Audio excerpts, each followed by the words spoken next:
Oke, Assalamualaikum warahmatullahi wabarakatuh. Halo semuanya, kali ini kita akan belajar di sistem penggerak industri ini. Kita akan belajar tentang Power Electronic Converters for Motor Drivers ya. Oke, perhatikan beberapa objek yang ada di sini. Sebetulnya ini adalah salah satu gambar satu kesatuan ya. Nah, di sini menampilkan salah satu skema untuk eh, menggerakkan satu motor ya. Nah, tapi di sini ada kamu bisa lihat di sini ada motor, kemudian ada ini untuk touch meter sebetulnya ya. Ini untuk mengukur seberapa cepat motor ini dapat berputar atau berotasi. Lalu kemudian kamu bisa lihat di sini ada power converter, kemudian ada control circuit, kemudian ada speed reference gitu ya. Nah, sebetulnya gambar ini ingin bercerita bahwa dalam suatu sistem penggerak motor ini terdapat suatu sirkuit pengontrol ya. Nah, jadi di sini ada pengontrolnya. Nah, speed reference ini adalah kecepatan yang akan atau yang dibutuhkan sehingga motor dapat bergerak sesuai dengan speed atau kecepatan yang diinginkan sebelumnya, gitu ya. Nah, speed reference ini kemudian masuk ke dalam sistem kontrol. Nah, dalam kontrol ini nanti akan terjadi beberapa perintah kepada satu sistem, kepada sirkuit atau kepada rangkaian, sehingga nanti kecepatan yang diinginkan atau yang dibutuhkan nanti akan diatur oleh kontrol sirkuit ini, sehingga nanti kita bisa mendapatkan putaran motor yang sesuai dengan apa yang kita butuhkan ya. Nah, kemudian dari kontrol sirkuit ini dia masuk ke power converter. Nah, dalam converter ini yang kita gunakan referensinya adalah tentu saja ini adalah 50 Hz ya, supply-nya 50 Hz. Kemudian sumbernya, sumbernya ini bisa berupa arus atau tegangan AC maupun sumbernya DC ya. Nah, dalam power converter atau power convert ini biasanya adalah berupa eh, masukan atau inputan, baik itu merupakan sumber arus ataupun sumber tegangan, yang mana nanti sumber-sumber yang masuk ke dalam power convert ini nanti akan dikonversi kalau seandainya tegangannya AC, kemudian dikonversi menjadi DC, atau bahkan sumbernya ini adalah DC. Dan di sini juga motornya misalkan digerakkan dengan sumber DC. DC ke DC, nah bisa ya. Nah, kenapa DC ke DC bisa? Biasanya memang untuk pengaturan motor, katakanlah motornya adalah DC, kemudian sumber yang kamu gunakan adalah sumber DC juga. Nah, itu bisa digunakan. Kenapa biasanya digunakan sumber DC, kemudian motornya DC, lalu pengontrolnya ada di mana? Nah, biasanya pengontrolnya ada di tegangan yang dibutuhkan oleh si beban. Nah, pada materi yang kita sedang bicarakan ini, bebannya adalah sebuah motor. Katakanlah gini ya, bahwa kamu memiliki satu power supply atau misalnya kamu memiliki satu sumber daya berupa DC lah katakanlah. Kemudian ternyata motornya juga DC. Namun ada perbedaan tuh antara supply dengan beban yang kamu gunakan. Motor yang kamu gunakan misalkan bisa berputar dalam tegangan 6 volt, sedangkan eh, sumber yang kamu gunakan atau yang kamu miliki itu adalah nilainya sebesar 12 volt. Apa yang kemudian harus kamu lakukan ketika supply-nya 12 volt sedangkan bebannya 6 volt? Tentu kalau kamu paksakan motor ini akan terbakar ya, karena dia akan kelebihan tegangan. Hal yang harus kamu lakukan adalah menurunkan tegangan tadi ya. Untuk menurunkan tegangan tadi, maka ya kamu harus ada sedikit rekayasa terkait dengan tegangan yang masuknya, sehingga itu nanti akan dilakukan pada power converter, sehingga bagaimana cara kita akan mengubah sumber yang tadinya 12 volt menjadi tegangan yang dibutuhkan oleh motor, yaitu sekitar 6 volt misalnya. Nah, pada materi inilah kita akan mempelajari hal demikian ya. Nah, di sini ada speed reference ya. Kamu bisa lihat ini adalah keterangannya. Kita misalkan ingin mutar motor itu sebesar 1500 rpm. Kemudian ini adalah sumber listriknya. Lalu kontrol sirkuit ini tugasnya ini ya. Jadi pertama dia membandingkan kecepatan yang diinginkan. Kemudian dengan kecepatan aktual, menghitung selisih, kemudian mengatur konverter supaya error menjadi nol.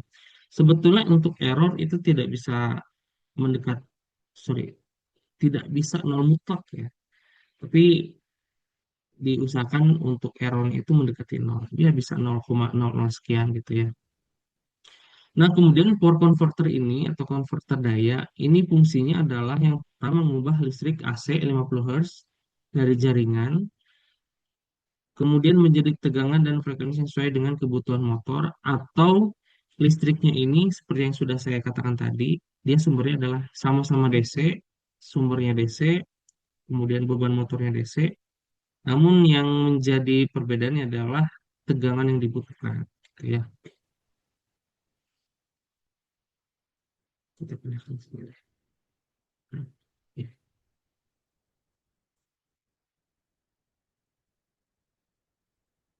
Nah, sekarang kita akan membahas tentang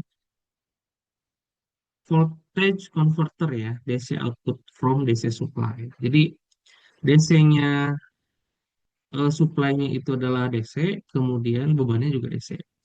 Kalau kamu perhatikan, ini adalah satu rangkaian yang sederhana terkait dengan sumber tegangan, ini harusnya sumber tegangan ya.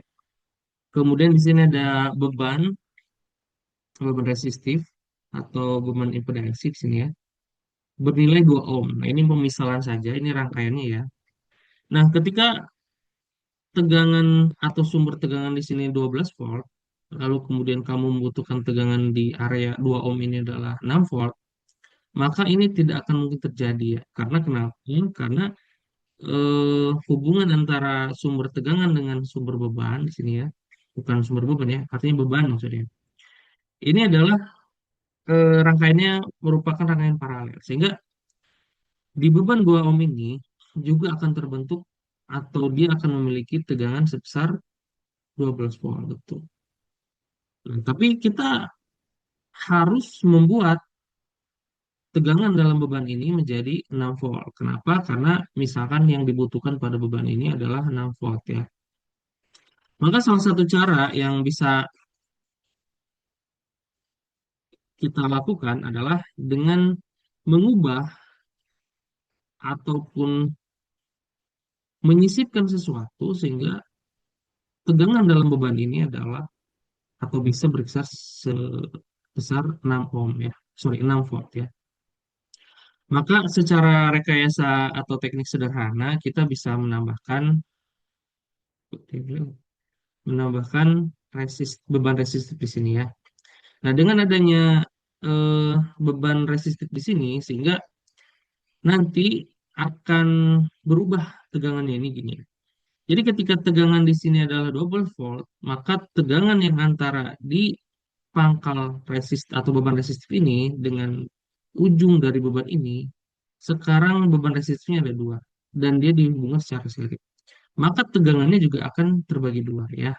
Nah, inilah yang kemudian menjadi atau beban resistif ini disebut dengan pembagi tegangan. Maka tegangan yang di area beban resistif ini dengan beban yang ada di sini, ketika dijumlahkan itu harus sebesar 12 volt. Sehingga kalau misalkan kamu gunakan dua buah beban resistif ini, katakanlah di sini adalah 2 ohm, di sini adalah 2 ohm ya. Maka ketika dia memiliki beban yang sama, kemungkinan besar di sini akan menjadi 6 volt, kemudian di sini juga akan menjadi 6 volt. Nah, 6 volt ditambah dengan 6 volt, maka hasilnya akan 12 volt. Nah, itu. Jadi, kalau di materi rangkaian listrik satu, kamu sudah pelajari dengan baik, maka ketika ada resistif atau beban resistif di sini, maka tegangan yang ada di sini dengan tegangan yang ada di sini, dia harus bernilai 12 volt, gitu ya. Lalu kemudian targetnya ini di sini ada 6 volt. Kemudian kamu bisa hitung daya masing-masingnya ya. Jadi ketika ini sudah terjadi dan arus sudah mengalir dalam beban, maka kita bisa menghitung dayanya. Nah, untuk perhitungan daya kan ada beberapa tuh ya yang bisa kamu gunakan. Waktu di pengukuran listrik sudah saya bahas terkait dengan cara untuk mengukur daya, ada tiga rumus untuk mengukur daya ya. Nah, salah satunya ini, maka untuk menghitung daya, kamu bisa menggunakan V2 per R. Di sini V-nya itu kan, di sini kan jadi 6 volt ya. Di sini jadi 6, di sini jadi 6. Sehingga 6 kuadrat dibagi R adalah 36/2 sebenarnya 18 watt ya. Maka ketika di sini ada 18 watt, kemudian di sini ada 18, ini 18 wattnya ini berguna ke beban. Jadi dia larinya ke sini, ke beban resistif. Kemudian 18 wattnya juga dia masuk ke dalam motor tadi ya, yang kita butuhkan. Misalnya ini adalah beban motor. Sehingga dengan adanya perhitungan ini, kita bisa mengetahui bahwa ini cukup tidak efisien. Kenapa? Karena yang masuk ke dalam motor ini hanya setengahnya gitu. Setengahnya lagi kemana? Setengahnya lagi dia terbuang menjadi sebuah panas ya. Jadi 18 watt di sini, 18 watt di sini. Dia hanya membutuhkan daya 18 watt, tapi 18 berikutnya atau yang eh, 18 watt yang lainnya yang masuk ke dalam beban resistif itu terbuang dan menjadi panas ya. Tentu dengan efisiensi 50% ini akan membuat sistem yang kamu buat ini akan cukup merugi lah gitu ya. Jadi 12 volt ini yang ingin digunakan hanya 6 volt, sedangkan dengan adanya skema atau sistem seperti ini kamu menggunakan semuanya 12 volt, namun ternyata yang dimanfaatkan hanya 18 watt atau hanya setengahnya ya gitu. Lalu kemudian orang-orang berpikir terkait dengan bagaimana cara membuat suatu rangkaian atau suatu eh, kontrol sehingga dia tidak menjadi sebuah kerugian gitu ya. Nah, kalau tadi kan kalau kita ingin di sini 6 volt, maka kita gunakan beban resistif yang sama sehingga nanti dia bebannya terbagi. Nanti yang ke sini memang 6 volt, tapi 6 volt yang lain dia dirubah menjadi panas. Nah, kemudian para peneliti ini dia memikirkan hal atau cara yang cukup unik ya dengan mengganti beban resistif ini dengan sebuah transistor ya. Dimana di sini ada kolektor, emitter, dan base. Nah, dengan cara ini kita bisa mengatur seberapa arus yang akan masuk ke dalam beban ini ya, ke dalam beban motor. Nah, ini katakanlah bebannya ini adalah beban impedansi motor ya. Nah, nah kalau seperti ini kita bisa mengatur keluaran dan masukan dari base-nya, baik itu V-base maupun I-base. Nah, dengan adanya konsep seperti ini, maka kita bisa mengatur arus ataupun tegangan yang masuk sehingga di sini terciptalah tegangan 6 volt. Cuma harus kamu perhatikan bahwa kalau kamu lupa terkait dengan itu ya, silakan kamu baca kembali terkait dengan transistor ya. Jadi transistor ini memang kita bisa atur ya. Jadi ketika VBE-nya 0,7 volt, maka kolektor dan emitter terbuang. Nah ini ya. Jadi dia harus kita setting sedemikian rupa sehingga ketika VBE tegangan dari basis ke emitornya itu bernilai lebih dari 0,7 volt, maka kolektor dan emitter ini akan mengalir ya. Ini transistor NPN ya, yang saya gunakan contohnya. Nah, untuk mengatur tegangan tadi, ini rangkaiannya kurang lebih seperti ini ya. Sehingga untuk mengatur VBE-nya tadi, kita juga memerlukan sebuah daya ya. Nah, tapi kita balik lagi ke sini. Nah, dengan adanya pengontrolan seperti tadi, ini akan cukup jauh lebih efektif dibandingkan dengan penggunaan resistor tadi. Kenapa? Karena kita hanya perlu mengubah-ubah VBE-nya atau tegangan base ke emitternya sehingga dia akan mengalir dari kolektor ke emitter, dia akan terjadi hubungan short ke sini ya, atau dia akan mengalir ke sini. Nah, tapi tentu saja ini tidak terhindar dari kerugian daya ya. Kenapa? Karena ketika kita mengatur VBE-nya atau VBS emitternya tadi, maka tentu saja di dalam transistor ini juga akan ketika dia arusnya terhambat, maka dia akan juga terjadi panas di area sini ya. Nah, sehingga panasnya tadi dia juga akan menimbulkan rugi-rugi daya gitu. Memang ini jauh lebih efektif dibandingkan dengan tadi kita menggunakan bahan resistif ya.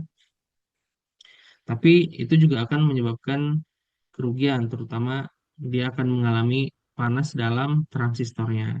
Itu ya.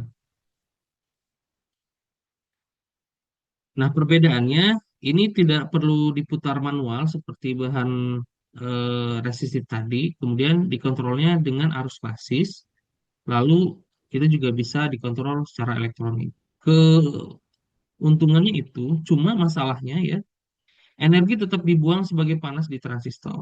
Itu ya. Kemudian efisiensinya itu tetap rendah, kemudian tetap tidak cocok untuk motor yang berdaya besar. Kenapa? Karena ketika motornya berdaya besar, maka arus yang akan dibutuhkannya oleh motor ini juga jauh cukup besar ya. Sehingga pengaturan menggunakan transistor ini kurang efektif ketika beban atau motor yang digunakannya cukup besar. Nah, maka solusinya kayak gimana? Ada salah satu solusi yang memang ini untuk saat ini sangat lazim ya digunakan. Apa itu? Yaitu dengan menggunakan tombol on off secara berulang ya. Jadi ini disebutnya menghidup matikan saklar dengan cepat. Nah, dengan cara ini maka yang akan membuat sistem ini bekerja dengan baik itu adalah eh, times dalam ketika kamu melakukan on off itu. Maksudnya kayak gimana? Gini ya. Kalau saklar off off terus, maka tegangan bebannya itu adalah nol. Ya. Di sini adalah nol volt ya. Nah, tegangan di sini adalah nol. Tapi ketika on, maka tegangannya akan menjadi sebesar 12 volt. Tentu ini akan berbahaya sekali terhadap beban atau motor yang akan kita gunakan. Nah, tapi ada salah satu caranya nih. Ketika on-nya setengah waktu, jadi misalkan satu periode itu dia akan nyala terus misalkan. Maka ketika dia nyala terus, dia akan bernilai 12 volt tegangannya. Tapi kalau misalkan off terus, dia akan nol. Tapi kalau setengahnya, misalkan satu periode itu 1 second misalkan. 1 secondnya dia nyala, tapi nyalanya cuma 0,5 second. Maka dengan adanya perhitungan rata-rata, tegangan rata-rata, dia akan menghasilkan 6 volt. Kalau kamu masih bingung, nanti akan saya jelaskan secara detail ya.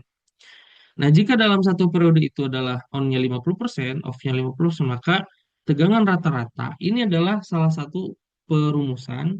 Jadi V average-nya itu adalah 0,5 dikali dengan 12 volt. Artinya ketika 50% dalam satu periode ya, sorry, itu nilainya 0,5 dikali dengan 12 volt. Tegangannya, ini adalah tegangannya, sehingga ketika dia menyala dalam setengah periode, menyala maka dia akan menghasilkan tegangan 6 volt.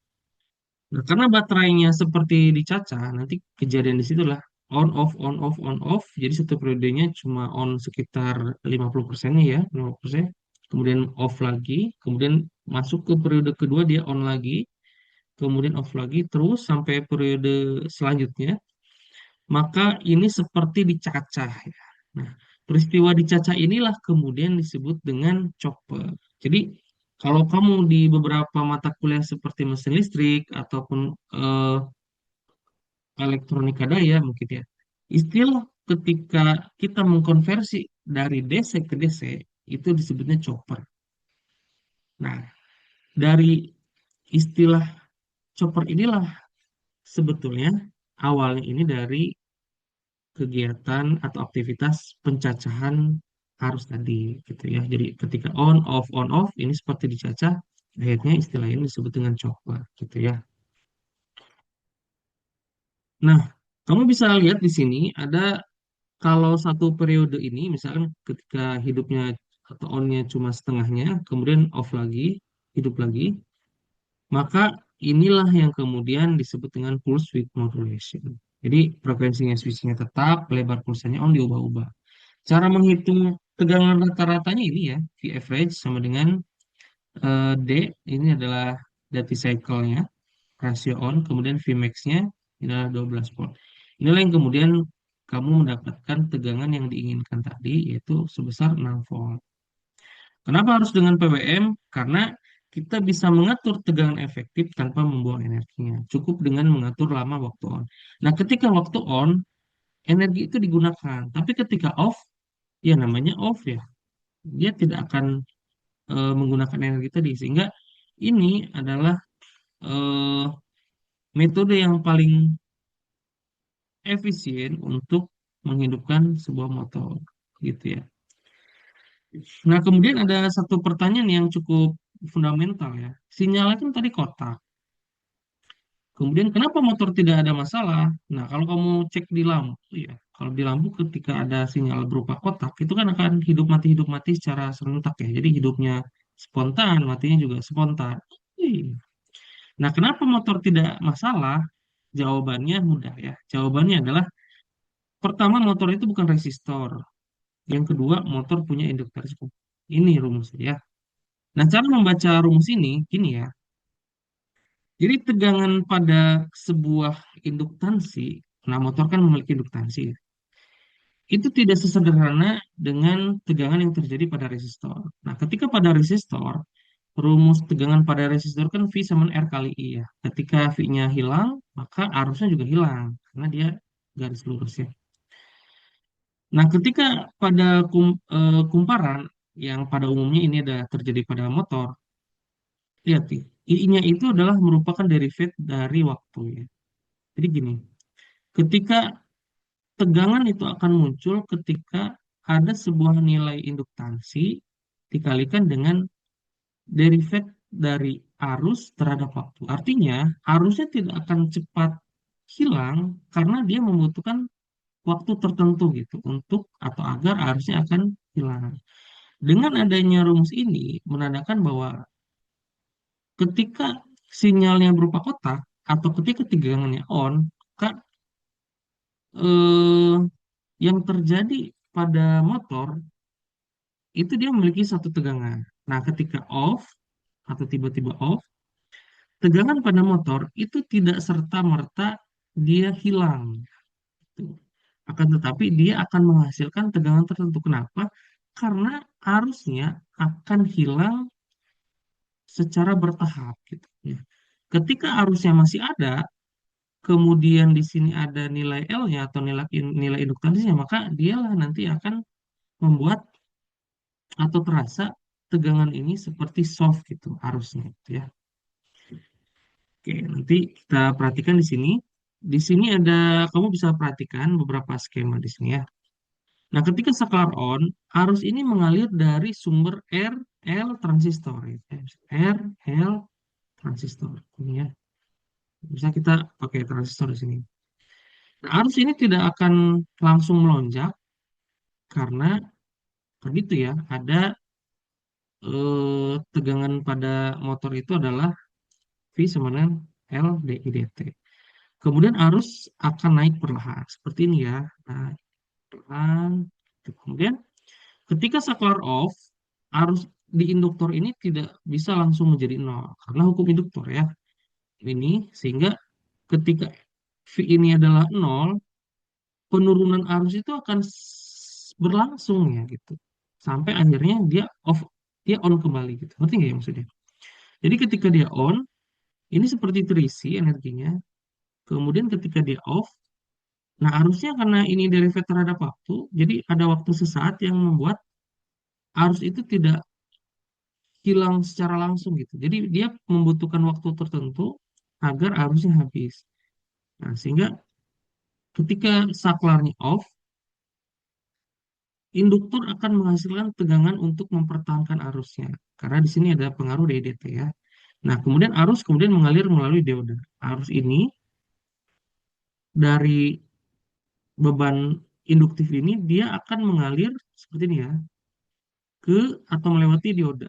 Kenapa dia memilih dioda, tidak melewati transistor?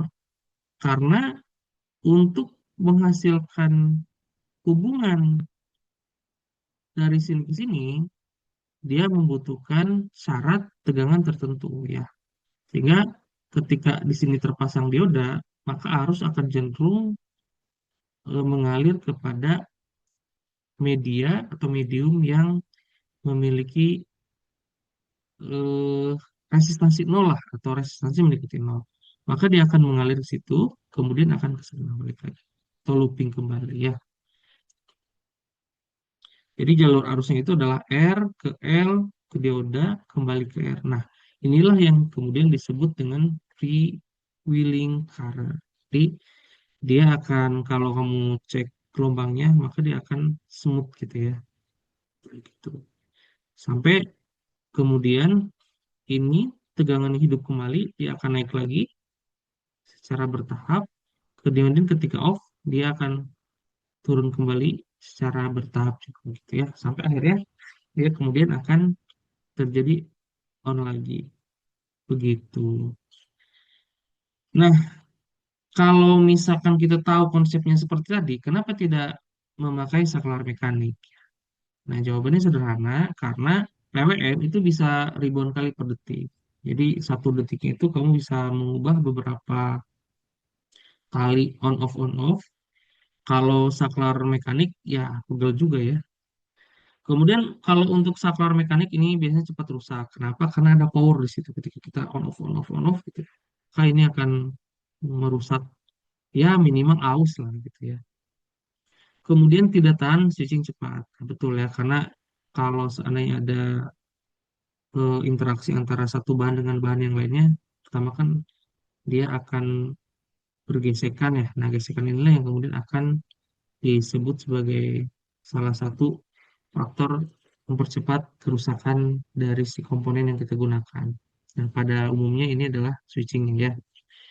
Nah, dengan adanya saklar elektronik seperti BJT, MOSFET, IGBT, ini jauh akan lebih maksimal ya karena untuk pengaturan ataupun dalam menggunakan switching on off-nya ini kita bisa gunakan settingan tertentu ya sehingga kita bisa menggunakan fungsi-fungsi ini untuk mempermudah dalam melakukan switching tadi. Sehingga dengan adanya kemudahan dalam proses switching kita bisa menggunakan atau kita bisa mendapatkan PWM yang kita inginkan. Itu untuk pematerian kita hari ini. Nah, kemudian silakan dilanjutkan kepada tugas diskusinya ya. Jadi diskusinya ini atau tugasnya ada 5. Kamu bisa lihat di sini soal diskusinya. Ini pertama ada kasus, semuanya memang kasus ya. Jadi kamu kan ada 10 kelompok ya. Jadi kelompok tadi silakan nanti boleh ada yang sama karena ini ada 5 5 ini ya 5 kasus. Jadi kamu silakan pilih satu kasus saja. Nah, dari satu kasus itu nanti kamu silakan dibahas di kelompoknya masing-masing. Tapi gini ya, setiap soal diskusi ini itu hanya boleh maksimal digunakan atau dipilih oleh 2 kelompok maksimal. Jadi kalau seandainya soal diskusi ini sudah diambil oleh kelompok satu dan kelompok 2, maka kelompok berikutnya tidak boleh mengambil soal diskusi ini lagi gitu ya. Nah, case pertama ini adalah kasus kipas bengkel bergetar saat putaran rendah, gitu ya. Jadi pertanyaannya adalah mengapa getaran lebih terasa saat dari siklus kecil, kemudian mengapa suara dengung muncul? Apa solusi sederhana? Silakan kamu diskusikan dengan kelompok kamu.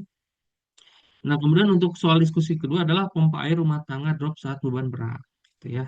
Jadi pertanyaannya adalah mengapa arus motor meningkat saat beban mekanik naik, lalu kemudian mengapa tegangan bisa turun sesaat, lalu kemudian apa hubungan kejadian ini dengan keterbatasan penyimpanan energi pada konverter. Ingat ya, pada konverter itu tidak menyimpan energi, melainkan dia hanya mentransfer atau menghidup dan mematikan energinya ya. Jadi perlu kamu ingat bahwa dalam konverter itu bukan sebuah perangkat penyimpan energi ya. Lalu kemudian soal diskusi tiga, ini adalah seorang mahasiswa merakit rangkaian PWM untuk motor DC kecil, tapi lupa masang dioda freewheelnya tadi ya, seperti slide yang sudah saya jelaskan sebelumnya. Jadi pertanyaannya itu, mengapa dioda sangat penting pada bahan induktif? Nah, kalau kamu tadi paham, kalau kamu tidak paham, silakan kamu ulang lagi videonya. Kemudian apa yang terjadi pada induktor saat saklar off? Kemudian mengapa tegangan bisa melonjak tinggi? Nah, kamu bisa diskusikan dengan kelompoknya masing-masing. Lalu soal yang keempat ini adalah konveyor mini di laboratorium SMK. Di konveyor mini ini 12 volt dikontrol dengan PWM dari adaptor 5 ampere. Kemudian saat beban pertama adaptornya terasa panas dan sistem kontrolnya sempat reset gitu ya. Nah, karena ini terjadi kelebihan eh, ini ya, eh, kemungkinan ini akibat dari kelebihan arus ya. Nah, pertanyaannya, mengapa adaptor mengalami drop tegangan? Lalu, apa yang terjadi pada arus saat motor menahan beban lebih berat? Lalu, solusinya apa yang dilakukan tanpa mengganti seluruh sistem? Kemudian yang terakhir, ini adalah kasus lampu LED versus motor DC pada PWM. Jadi, ini ada dua kelompok. Ada kelompok A untuk LED, kelompok B untuk motor DC. Gitu ya. Ini maksudnya kasusnya ya. Jadi lampu terlihat berkedip pada frekuensi rendah, kemudian motor tetap berputar relatif stabil. Pertanyaannya, mengapa LED terlihat berkedip, tapi motor tidak terlihat naik turun kecepatannya? Nah, ini yang tadi saya jelaskan sebelumnya ya. Kemudian apa peran induktansi pada motor? Kemudian mengapa sistem mekanik motor ini membantu meredam fluktuasi? Oke, itu adalah 5 soal diskusi yang perlu kamu diskusikan bersama kelompoknya masing-masing. Silakan didiskusikan. Saya ingatkan bahwa soal diskusi ini ada 5. Kalian pilih salah satu untuk kalian diskusikan bersama kelompoknya. Lalu kemudian satu soal diskusi ini hanya boleh digunakan oleh dua kelompok saja maksimal ya. Tuh. Oke semuanya, terima kasih atas perhatiannya untuk hari ini.